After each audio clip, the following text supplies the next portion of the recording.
Jesus took with him Peter and James and his brother John, and led them up a high mountain by themselves.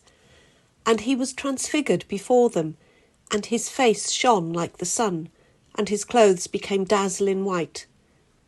Suddenly there appeared to them Moses and Elijah, talking with him.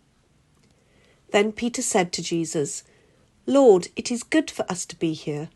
If you wish, I will make 3 dwellings here, one for you, one for Moses, and one for Elijah." While he was still speaking, suddenly a bright cloud overshadowed them, and from the cloud a voice said, "This is my Son, the Beloved. With him I am well pleased. Listen to him." When the disciples heard this, they fell to the ground and were overcome by fear.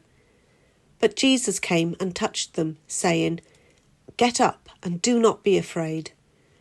And when they looked up, they saw no one except Jesus himself alone.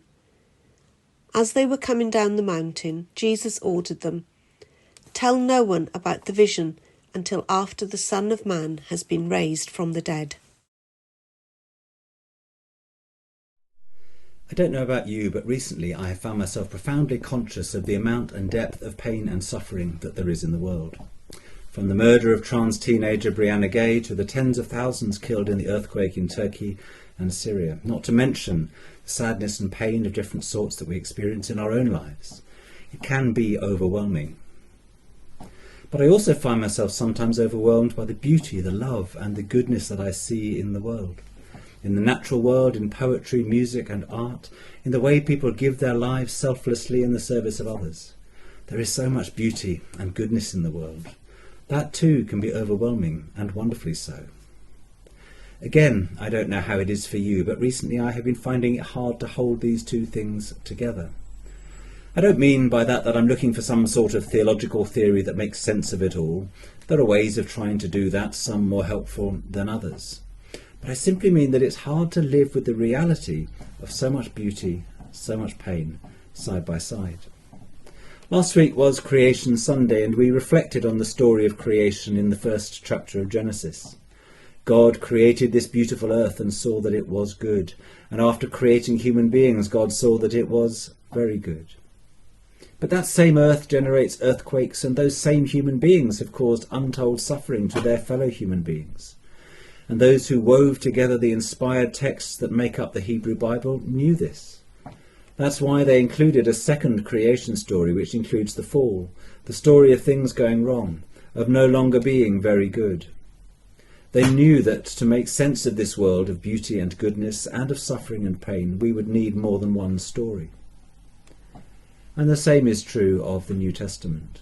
There are moments of great beauty and joy in the New Testament when we come face to face with the wonder of the world. Consider the lilies of the field, how they grow, they neither toil nor spin, yet I tell you, even Solomon in all his glory was not arrayed like one of these. And there are moments of great pain and anguish, not least the crucifixion itself, where we come face to face with evil and suffering in the world. There are two stories woven through the New Testament too. And it's important that whatever story we tell about the world, in the light of our faith, that it includes both these elements. Well, it's taken me a long time to get to the Gospel reading, but here we are. Today we are thinking about an overwhelming mountaintop experience, literally a mountaintop experience. In the story of the Transfiguration, Jesus takes Peter, James and John up a high mountain where he is seen in all his beauty and radiance, in conversation with Moses and Elijah. What an incredible experience for these disciples to see all the goodness and love of God shining in the face of Jesus. No wonder they want to capture the moment by building dwellings for Jesus, Moses and Elijah. But this story, of course, is not in isolation. It's embedded in the wider gospel story just before it starts to turn nasty with the journey towards Jesus' passion and death in Jerusalem that takes up a large portion of the gospel story. These two stories about our experience of the world and of faith have to be held together and told side by side. This is why we read this story just before the beginning of Lent, so that as we contemplate the suffering of Jesus and embrace the wilderness experience of life in Lent, we have before us this vision of beauty and wonder. The two stories woven together into one story of hope and love. Something of what I'm saying is reflected in the words of the collect for this Sunday, which bears repeating. Almighty Father, whose Son was revealed in majesty before he suffered death upon the cross, give us grace to perceive his glory, that we may be strengthened to suffer with him and be changed into his likeness, from glory to glory. These two stories are bound together in the collect. They are part of human life and experience. They are part of Christian life and experience.